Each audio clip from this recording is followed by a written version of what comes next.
impacts of the pandemic, without question, has been a rise in domestic abuse on partners and on children. One charity in Cheshire says that referrals have risen by a quarter. There's been some extra government funding, but that is due to run out in March. Phil McCann's got this report. He was breaking me. He's broke me. I just feel worthless. I don't feel like a mum. He said that if anything was to happen between me and him, he'll do whatever he can to keep our child. So that alone should have rang alarm bells, but when you're in a relationship, I think kind of love just blinds you, and I was trying to keep my family together. Jemma says she was coercively controlled by her former partner for years. That's a form of domestic abuse. But she also has a conviction for assaulting him. We had a few expletives, and then he threw a plate at the wall above my head in front of my child, so I retaliated to that. So I jumped up off the couch and I started to hit him, and then he took my phone off me so I couldn't call for help. So that's when I got 2 kitchen knives from the kitchen, just to try and warn him off and to scare him off.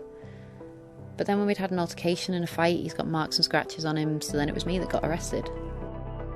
Jemma told me that when things came to a head 3 years ago, she and her partner had been off work ill for 5 weeks.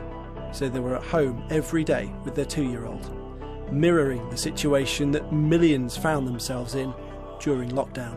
We've seen a huge increase in referrals, so 26% across the board, that's for adults and children.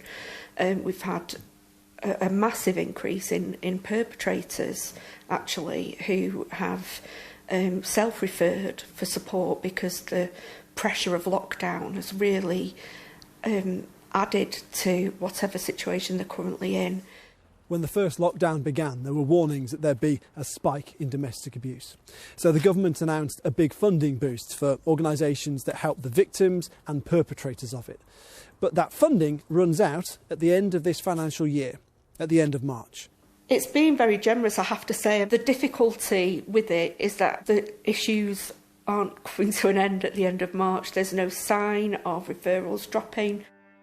The government says it'll decide on future funding in the coming months. But Jemma knows the value that she got from CWA. It helps to change your thinking behaviour.